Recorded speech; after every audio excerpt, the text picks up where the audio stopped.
Köszöntöm magazinműsorunk nézőit! Naponta 120-150 kisbeteg fejlesztésével foglalkoznak a Kenézi Gyula Kórház gyermekrehabilitációs szakrendelésén. Elsősorban vele született neurológiai és mozgásszervi károsodással járó fejlődési rendellenességek korai kezelését végzik az Ibolya utcai intézményben. Egy felújításnak köszönhetően most már modern, komfortosabb körülmények között dolgozhatnak a szakemberek és fejlődhetnek a gyerekek. Dr. Szabó Éva, a gyermekrehabilitációs szakrendelést vezető főorvos az egyik szobát mutatja. Itt etetés terápiával is foglalkoznak a szakemberek. Akik nem tudják a szilárd ételt időben és megfelelően elfogyasztani, megoldja ezt a problémáját, amennyiben ez egy technikai jellegű kérdés, tehát a pozícionálással, az evőeszközök, a tányér, a cumisüveg, a etetés technikai módszerek tanításával foglalkozik. Az Ibolya utcai gyermekrehabilitációs szakrendelésen 18 éves korig krónikus összetett problémák, fejlődési zavarok diagnosztizálásával és kezelésével foglalkoznak. Egyéni és csoportos terápiákon fejlesztik a gyerekeket. 120-150 gyermek fordul meg itt naponta. A koraszülött osztályról, intenzív ellátásból és osztályról kikerülő gyermekek már itt folytathatják a ott megkezdett rehabilitációs programot, és ezt követően egészen a középiskola befejezéséig van lehetőség a szakorvosoknak hozzánk gyermekeket beutalni. Fő területünk a központi idegrendszeri károsodás miatt rehabilitációra szoruló betegek, de emellett természetesen mozgásszervi betegségekkel, fejlődési rendellenességekkel és egyéb ritka betegségekkel is foglalkozunk. Az Ibolya utcai ingatlan azonban eredetileg nem betegellátásra épült. Állapota az évek alatt leromlott, ez néha hátráltatta a szakmai munkát is. A legnagyobb probléma az volt, hogy ez szerkezetileg alkalmatlan volt arra, hogy egy hosszantartó működést itt folytatni lehessen. Ennek következményeképpen egyrészt a szennyvízcsövek, másrészt a vízvezetékek, harmadrészt a lapostető, a bútorzat, a padozat, a klimatizálás nem volt megoldva. Most egy uniós pályázatnak köszönhetően felújították az épületet, így modernebb, szebb körülmények között fejlődhetnek a kisbetegek. Minden korszerű terápiához adva vannak most már a feltételek, illetve miután itt eddig nyáron 40 fok volt belül is, és lehetetlen volt, így most a klímával a nyári időszakban a hűtése is megoldott az épületnek. Megújultak a vezetékrendszereink, korszerű számítógépes hálózatot, telefonhálózatot telepítettek, ennek megfelelően a kapcsolattartás is valószínűleg könnyebbé válik mind a családokkal, mind pedig a társszakmákkal. A felújítás során egyéni terápiás szobákat alakítottak ki, és komfortosabbá tették a meglévő csoportszobákat is. A rehabilitációs szolgáltatások fejlesztéséről dr. Tóth Tiborral, a Kenézi Gyula Kórház járóbeteg szakellátásért felelős orvosigazgatójával beszélgetünk. Köszöntöm a stúdióban. Mennyi pénzből és milyen forrásból sikerült felújítani ezt az épületet? 287.555.000 forint állt rendelkezésünkre egy észak-alföldi operatív program keretein belül. Ez az uniós pályázat, ami létrejött, igazából ez a rehabilitációnak egy része csak.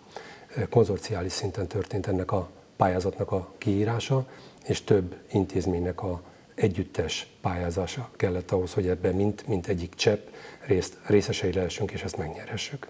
Milyen összefogásra volt ehhez szükség? Nagymértékű intézményi összefogásra, ugyanis maga ez a pályázat előírta azt, hogy egy szakmai tervet kellett kidolgozni. Nyilvánvaló, hogy ez egy logikus elvárás volt a pályázattal szemben, hogy ne egymásra szervezve, megfelelően felbontva, megfelelően elhelyezve a térségbe a rehabilitációs kezeléseket, ennek megfelelően hívják össze a résztvevők, vagy adják össze ezt a pályázati anyagot. Milyen munkálatokat végeztek, mikor kezdődött a felújítás? 2012-ben kezdődött igazából már ez a munka, bár a tervezések már korábban elindultak. Bár azt kell mondanom, hogy mivel ez az épület, ez egy bejátszásból is látható volt, ez egy felvonulási épület volt, és a 90-es évek elején volt felújítva, attól kezdve igazából az épülethez a tisztasági, vagy karbantartási munkálatokon kívül nem történt egyéb beruházás. Nagyon rossz állapotban volt már az épületünk. Aki járt arra, illetve látta, vagy voltak korábban erről felvételek, az láthatja, tényleg néha áldatlan állapotok voltak, beázott az intézményünk, lavorok voltak a földön, és azt abba próbáltuk felfogni a vizet egy nagyobb esőzés után, mert tehetetlenek voltunk a rendszerbe. Ez egy viszonylag nagy épület, maga ennek a terápiának, vagy ennek a szakmának az elhelyezése igényelte, hogy egy ilyen különálló intézményben működjön, vagy egy kubatúrában működjön, viszont nagyon nagy összegbe került ennek a felújítása. Korábban hiába próbáltunk javítgatni, nem sikerült. Nagyon-nagyon örültünk ennek a lehetőségnek, hogy fel tudjuk újítani az épületet, és azt kell mondanom, hogy tulajdonképpen a földtől a plafonig, illetve a mennyezetig teljes mértékben sikerült mind a gépészeti részét felújítanunk. Nagyon-nagyon fontos, hogy a tetőszerkezetet stabil, beázásmentessé tudtuk tenni. Sikerültek a nyílászárók teljes cseréjét végrehajtanunk. Olyan alapvető hiányosságok voltak az épületben, ami kivitelezés során derültek ki, nem volt szigetelve a ház. Tehát amikor az építési munkák folytak, akkor plusz munkákat kellett megterveznünk, mert az ajzatot le kellett szigetelni. Teljes burkolatcsere történt, belső vakolással és festéssel, néhány szoba kialakítását, vagy terápia szoba kialakítását lehetővé tette még a pályázat, és teljes mértékben akadálymentesítettük az intézményt. Úgyhogy azt kell mondanom, hogy mind küllemébe, mind felépítésébe most a funkciónak teljes mértékben megfelel ez az épület. Fontos volt az is, hogy komfortossá, otthonosabbá tegyék ezt az épületet, hiszen gyerekek járnak ide. Természetesen. Én azt gondolom, hogy aki benne dolgozik, az megszokja.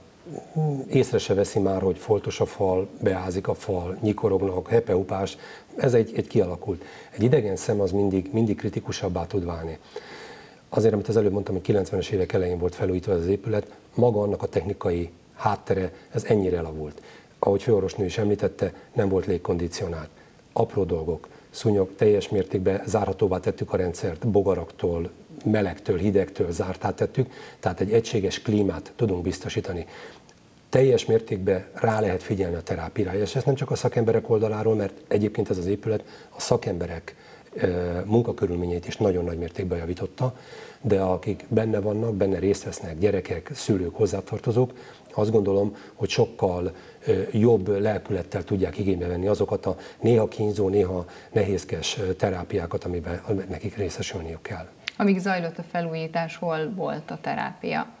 Igen, ez egy nagyon kardinális kérdés volt, hogy úgy mondjam, ugyanis próbáltuk ezt az egységet egybe meg áthelyezni egy másik intézményünkbe. Mivel ez nem egy kis intézmény, és mivel elég nagy helyi igénye van, nem volt egyszerű. Gondolkodtunk több telephelyes elhelyezésbe, de akkor igazából sérült volna pont az a szakmai munka, amely az egymásra épültséget, az egymás kiszolgálására jelenti. Ezért egy szűkített keresztmetszetbe, egy kényszer helyzetbe a Kenész Gyula Kórháznak egy régi varodáját alakítottuk át, idézőjelben működőképes intézményé vagy szakterületté, és ott folyt ez a munka, ugyanis nem lehetett azt megtenni, hogy bezárjuk. Nem lehet azt mondani, hogy 1 hónapig, 2 hónapig, fél évig leállnak a kezelések, mert ezeknek a gyerekeknek, ezeknek a rászorultaknak itt a hetek, napok is nagyon-nagyon fontos tényezőként szerepelnek. Mikor indul be a terápia a felújított épületben? Június 2-ától fogadják a gyermekeket, illetve a rászorulókat a megújult intézetben. Természetesen azért, mivel egy teljes átalakítás volt, azt gondolom június 2-án örömmel és elégedetten vette birtokába mindenki, és kezdhette meg a terápiát. Nagyon pici javítások, finomítások esetleg még előfordulhatnak, de azt gondolom, hogy most már teljes mértékben működik az intézményünk. Bútorok, eszközök beszerzésére jutott-e pénz? Maga a pályázat, soknak hangzik egyébként ez a 287 millió forint, de egy ekkora épületnek ez 1700 négyzetméternyi területnek a felújítását jelentette. Azért, aki az építőiparban járt, az tudja, hogy ez nem egy olyan komoly összeg, pláne mivel, még egyszer mondom, gépészettől, a légtechnikától kezdve maga az egész födémig felújítva került, nem jutott már erre. Úgyhogy úgy gondoltuk, hogy a későbbiekben minden lehetőséget megpróbálunk megragadni arra, hogy a gyermekrehabilitációhoz szükséges eszközöknek a lecserélését, korszerűsítését majd megpróbáljuk véghez vinni, és várjuk a lehetőségeket esetleg, vagy felajánlásokat, akik ilyen szempontból tudnak nekünk segíteni. Mi volt a korszerűsítés, a modernizálás legfőbb célja? Az épületnek? Annyira elavult volt, hogy ez kérdésként sem merült fel, az épületet teljes mértékben fel kellett újítani, bármelyik részéhez, még egyszer mondom, a nyílászáró, a légtechnika, a tetőszerkezet, a akadálymentesítés, maga a háznak az állagát igényelte, hogy mindenképpen felújítódjon.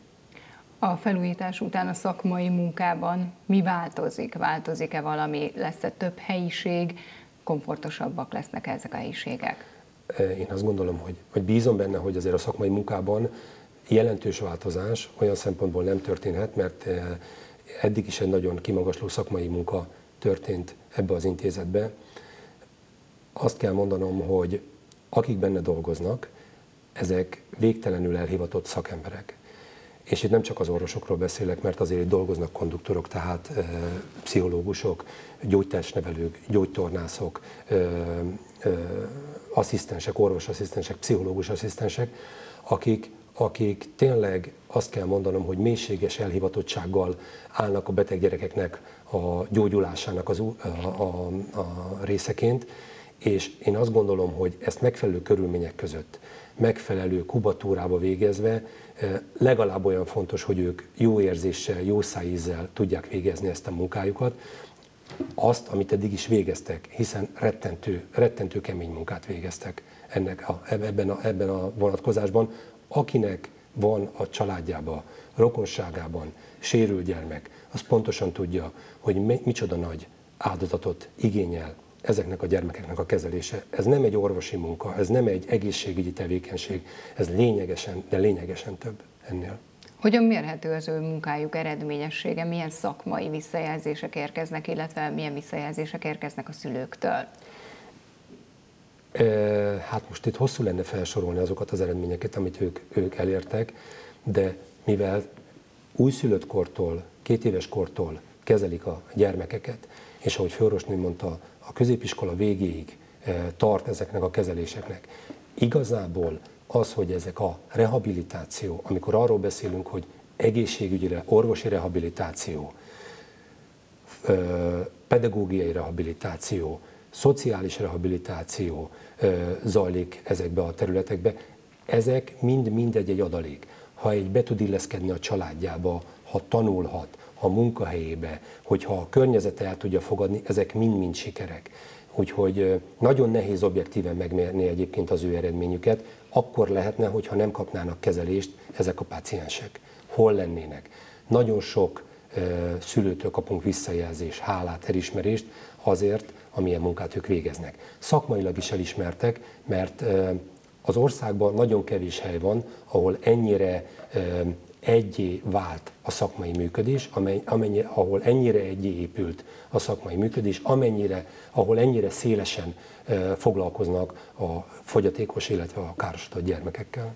Milyen terápiás lehetőségek érhetők el itt a központban? Tulajdonképpen a szárazföldi terápiás kezelések, ez a mozgásszervi, neurológiai, és gondolom, mivel nem vagyok szakember, nagyon-nagyon széles spektruma van az összes terápiának, ugyanakkor a szomszédságban lévő iskoláktól úszodát bérelve, gyógyúszások, hidrokezeléseket igénybe véve szinte mindent a mai szakmai lehetőségnek megfelelően mindent igénybe lehet venni nálunk. Honnan érkeznek elsősorban a beteg gyerekek? Abból adódóan, hogy ez egy ilyen összetett intézményi struktúra, és már az újszülött kortól a felnőtt kor kapujáig kezelik a gyermekeket, ez egy régiós, térségi ellátóközponttá vált, mint ahogy mondtam, nagyon kevés helyen vannak ilyenfajta centrumok. Nem csak a városból, nem csak a megyéből, hanem a környező megyékből, vagy még távolabbról is érkeznek kezelésre szorult betegek. Elég nehéz azt mondanom, hogy sajnos, idézőjelben sajnos, várólistán tudunk működtetni, mert nincs rá lehetőség, hogy mindenki bekerüljön ebbe a rendszerbe, mert a szakembergárda, mert a kapacitásunk sajnos véges, és nem tudunk mindenkit ellátni, de a szakembereink amilyen gyorsan tudnak, legalábbis egy kezdeti lehetőséget biztosítanak a gyermekeknek. Azt, hogy végigvezessék, végigvigyék a gyerekeinket, azt nem mindenkinél lehet megtenni, de természetesen egy ilyen terápiában nagyon nagy szükség van a szülőre, a környezetre, akár az iskolákra is. A kiváló szakembergárdáról már beszéltünk, milyen az eszközellátottság itt a központban?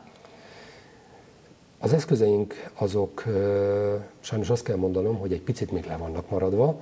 Most van egy nagyon gyönyörű intézményünk, egy infrastruktúránkból, vagy a kubatúránkból nagyon-nagyon magas szintet állítottunk fel, ehhez még nem sikerült az eszközparkot teljes mértékben lecserélnünk.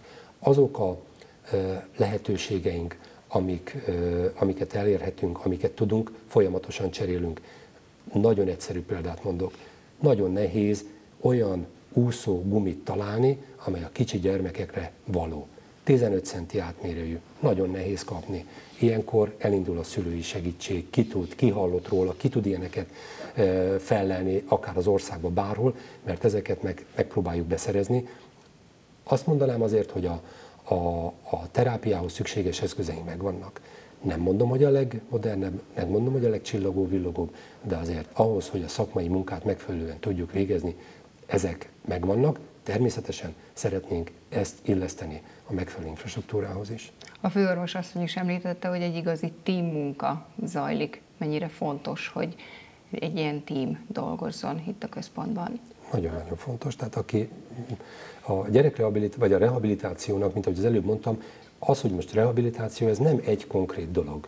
Ennek többféle formája van. Az orvosi, és ebbe a szakemberek ugyanolyan szerepe van egy orvosnak, aki felméri a gyermeknek a helyzetét, egy fizikai terápiát, diagnosztikát állít fel a gyerekről, szakemberek összeülnek. Hetente többször, hetente kétszer leülnek, és folyamatosan elemzik a gyermekeknek a fejlődését. És folyamatosan, majdnem nem azt mondom, mint egy versenyautónál beállítják, hogy mit kéne változtatni, hogy kéne változtatni, milyen irányba indítsák el a gyerekeknek a fejlesztését.